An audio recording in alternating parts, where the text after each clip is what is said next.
Bonjour à vous, messieurs, dames, qui suivez mon cours en ligne sous-développement, développement, épanouissement, personnes jeunes du Cameroun et du Tchad. On est à la leçon numéro 5, autodéveloppement agricole.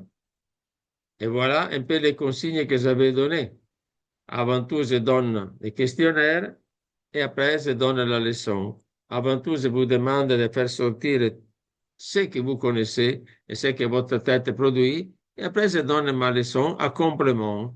Alors, il s'agissait, on reprenait la leçon numéro 4 où on avait un couple, Mariam et Amadou, qui avaient leur parcelle, leur maison. Et la leçon précédente, on a vu comment peut-être développer, épanouir même une parcelle, une maison, un ménage. Et maintenant, nous voyons un peu le terrain autour. Le couple Myriam et Amadou, dont au questionnaire numéro 4, possédait 15 000 mètres carrés de terre divisés en 6 quarts d'hectares, 50 sur 50 mètres chacun. Deux quarts se trouvaient sur la forte pente de la colline caillouteuse qui était derrière leur maison, avec du terrain intéressant au niveau agricole, entre pierre et pierre quand même, parce que c'était des petites pochettes de terre. Pour rendre profitable l'épée de sol entre les grosses pierres, Amadou a réalisé l'unique solution technique lui possible, inventée et utilisée par ses ancêtres, laquelle, attention que moi j'ai dit, c'était le terrain intéressant au niveau agricole. Donc, ils étaient un peu fertiles déjà. Il ne s'agissait pas d'augmenter la fertilité, il s'agissait de conserver ces sols, de les rendre, voilà un peu.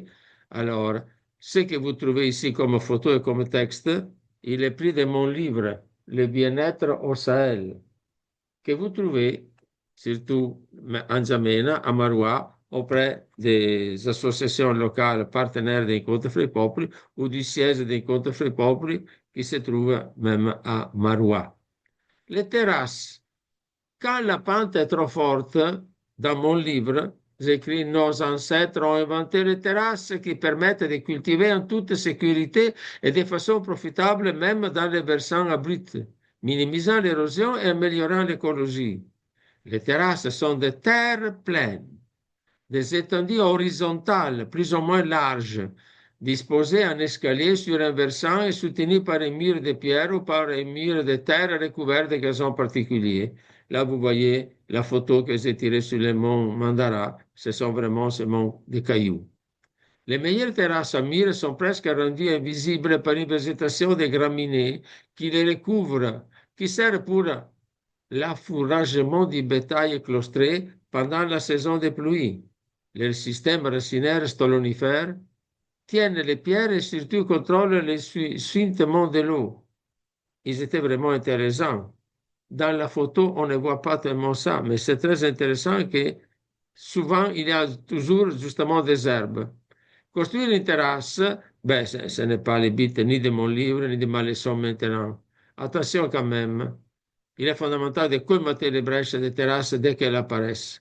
Si nos ancêtres ont fait les terrasses et par hasard, quelquefois, des chèvres, la pluie, etc., des cailloux, des pierres tombent, non, non, il faut la réparer immédiatement. Autrement, c'est le ravinement final. Voilà donc la solution sur la colline. Maintenant, passons autour de la parcelle. Il y avait 15 000 mètres carrés divisé en 6 quarts. 2 quarts étaient au pied de la colline, légèrement en pente 3-5%. Un sol cultivable d'environ 15 cm d'épaisseur, même si pas tellement riche en humus, et avec la présence de gros cailloux éparpillés. Pour protéger ces quarts de l'érosion éolienne et pluviale, je ne demande pas pour rendre plus profitable, pour rendre plus riche en humus, mais je demande pour protéger de l'érosion éolienne et pluviale. Amadou, selon la différence de pente de chaque partie du terrain, a construit et je vous ai demandé 4 solutions. D'après moi, les 4 solutions les plus importantes sont diguettes en terre. Notre Amadou et son épouse Mariam, et même les enfants qui, comme je disais dans la leçon 4, sont survenus dans l'entretemps de leur vie familiale, les diguettes en terre, c'est une solution. Sont faciles à construire. Il suffit d'avoir pioche, pelle, force et patience. Force et patience.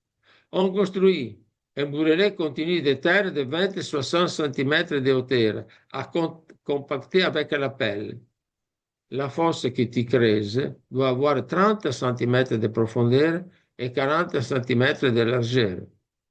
Les diguettes en terre sont typiques des rizières, marais, champs d'oignons, donc spécifiques des sols argilés et à pente faible. Je soupçonne, puisqu'on est au Tchad, extrême nord Cameroun, que notre ami Amadou, il fait même des oignons. Un conseil. Sur la crête des diguettes, plante ou laisse pousser des herbes graminées spontanées. Tu assures ainsi meilleure stabilité et pérennité à la diguette et du fourrage pour tes animaux qui sont à la maison et ne sont pas à divagation. Il est indispensable de colmater les brèches des diguettes dès qu'elles apparaissent. L'entretien, or souvent je n'ai pas trouvé qu'en Afrique l'entretien soit affamé. Si ton champ est en pente, comme dans ce cas, les diguettes doivent suivre la courbe des niveaux et doivent être espacées de 10, 20, 30 mètres selon le degré de la pente. Les creusages, tu les fais en aval de la diguette, c'est-à-dire que tu creuses la terre de la partie plus en bas pour l'entasser plus en haut, pas vice-versa. Mais avançons. Voilà une autre solution. Diguette en cordon pierré. J'ai bien dit, dans la terre de Amadou, un peu en pente, mais il y avait des gros cailloux. Et alors, il faut faire les diguettes en pierre. Ce sont des cordons de pierre implantés en ligne dans le sol.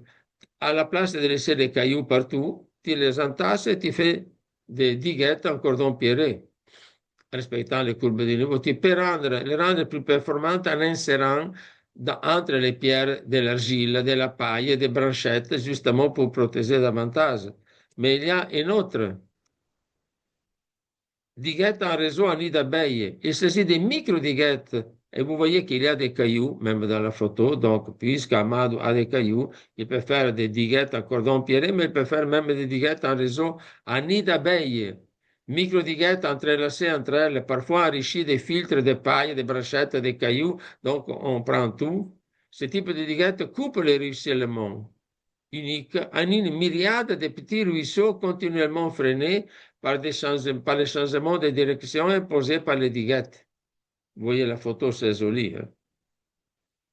Il y a autre technique encore, les diguettes semi-filtrantes. Rappelez-vous que moi j'ai dit il y a 15 cm de sol, et après il y a le terrain, la terre. Et il y a aussi des pierres, des gros cailloux, des petits cailloux. Là où il ne manque pas de cailloux, ce type de diguette est mieux. Un cordon en argile, recouvert de gravier, au-dessus du gravier, une couche de grosses pierres qui la tiennent bien. Une autre version, un cordon de pierre, un demi-mètre recouvert de gravier, un autre cordon de grosses pierres, une gravier D. Vous comprenez? En cas de petite pluie inférieure à 30 mm et du sol en pente de 1 à 5%, et c'est notre cas, ce type de diguette conserve toute l'eau. En cas de pluie ou de pente plus importante, elle ralentit l'écoulement de l'eau, favorise la sédimentation et laisse passer le surplus de la pluie au champ plus en bas, avec douceur, donc sans ruissellement immédiat. Attention, toujours aux courbes de niveau. Il y a une autre solution quand même, c'est le muret en pierre plate. Là où la pente commence à être significative, on met pierre sur pierre, réalisant ainsi un petit mur, pierre plate. Ça dépend des types de cailloux qu'il y a, mais quand même, c'est une solution. Mieux vaut que ces pierres soient plates et disposées les unes sur les autres en allant des plus grosses aux plus petites le long de la pente, toujours en suivant la courbe de niveau, autrement. Avançons un peu. Il y avait une autre question. Parmi ces 15 000 mètres carrés, deux quarts étaient plats, sable limoné, en partie lessivé. En partie lessivé, sable limoné, plat, bas. Enfin, ces deux quarts, pour freiner la fuite de l'eau de pluie, rendent rationnel son drainage, permettant sa correcte rétention et pénétration et conservation selon les différentes textures du sol. Et pour augmenter la fertilité du sol, Amadou a appliqué 4 techniques apprises à l'école et déjà utilisées pour certains de ses voisins, lesquelles les demi-lignes. Les demi-lignes serrent sur le sol plat, sur le sol en pente aussi, quand même sont très intéressants.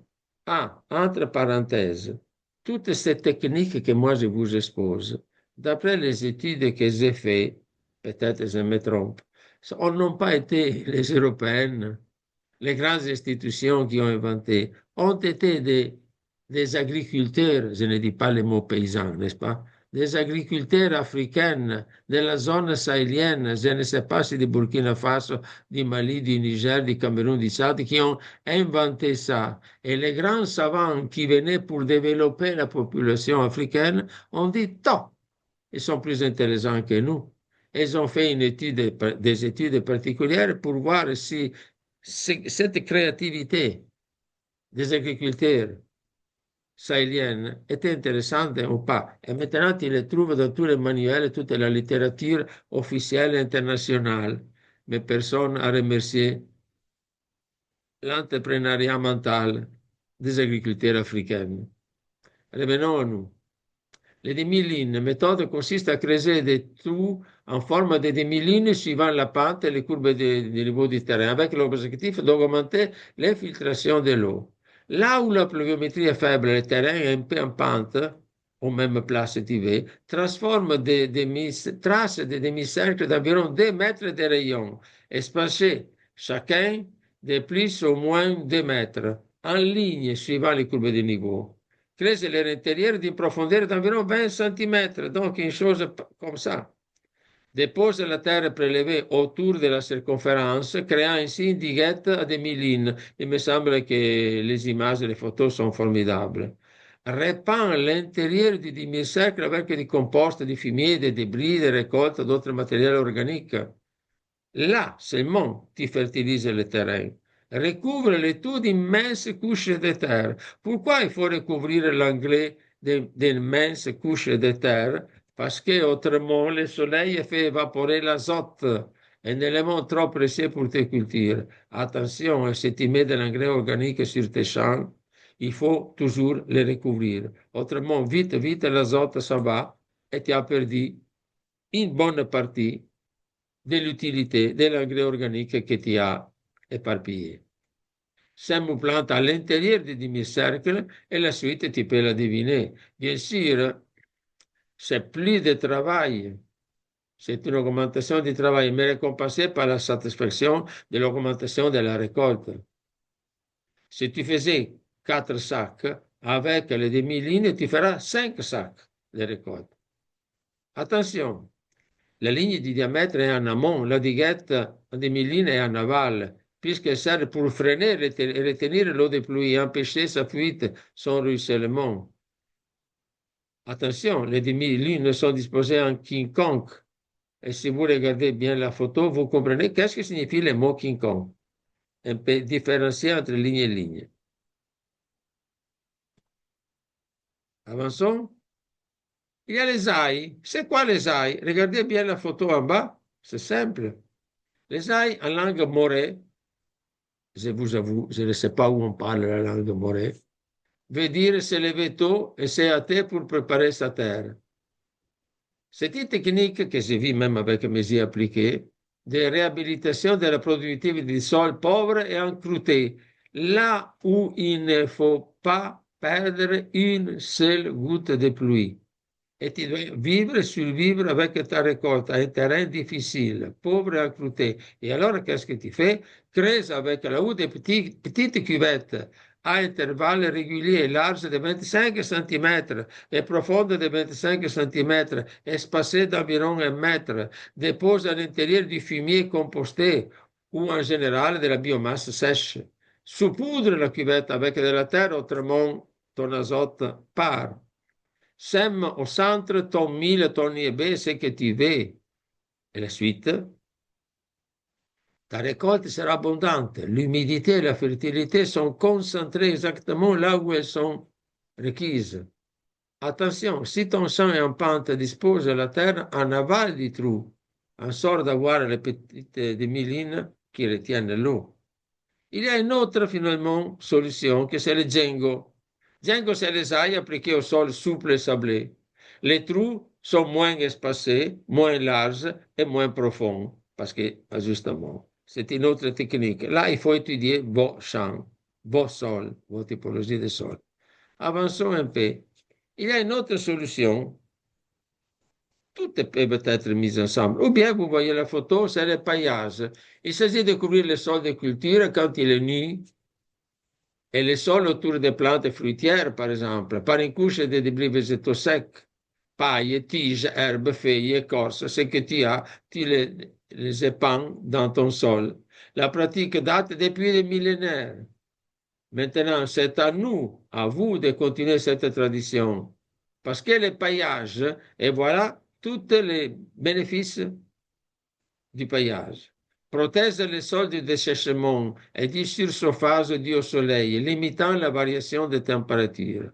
Conserve donc stabilité même des salaires dans le sol. Limite l'évaporation de l'eau, donc conserve le sol humide et éloigné des dangers de son encroûtement. Limite aussi la volatilité de l'azote présent dans l'engrais organique qui se trouve au-dessus de la paille. Freine fortement la poussée de mauvaises herbes. Attire les termites qui ouvrent des galeries dans les croûtes du sol, favorisant ainsi son aération et permettant à l'eau de pénétrer en profondeur. Enfuit les matières organiques qui deviendront de l'humus, protège la terre de l'érosion due à la pluie, absorbe l'énergie de la battance martelante des pluies, limitant l'abrasion du sol. Les grosses gouttes tac, claquent sur la paille et donc ils ne font pas de dégâts au sol. Piège bien des sédiments éoliens et hydriques fournissant du nutriment au sol quand la pluie arrive. Favorise la vie souterraine du sol, redynamise l'activité biologique des décomposeurs. J'espère que vous savez qu'est-ce que ce sont les décomposeurs. Le sol, c'est pas terre seulement, il y a des microbes, il y a des êtres vivants qui s'appellent globalement décomposeurs. Avançons. D'autres techniques intéressantes pour protéger le sol et le rendre plus rentable. Et avec tout le respect, vous qui suivez mon cours, que vous êtes maintenant une trentaine, pratiquement presque tous, vous avez bien réussi au questionnaire numéro 5. Et vous avez ajouté justement d'autres choses qui se trouvent toujours dans mon livre, mais maintenant je ne descends pas dans les détails. Seulement une personne quand même m'a dit la première autre solution que vous lisez. L'agroforesterie avec un rangée d'Acacia albida, fait d'herbia. Un grand arbre, un grand cadeau que Dieu vous a fait et qui est négligé partout. J'ai trouvé de bonnes étendues d'Acacia albida dans les montagnes de Mont Mandara vers Mokolo, mais c'était un missionnaire français ou canadien qui a diffusé ça, qui a diffusé la mentalité que l'acacia albida est formidable. Vous savez, c'est un grand arbre, c'est une légumineuse arborée qui fait les feuilles quand il y a la saison sèche, qui perd les feuilles en saison de pluie.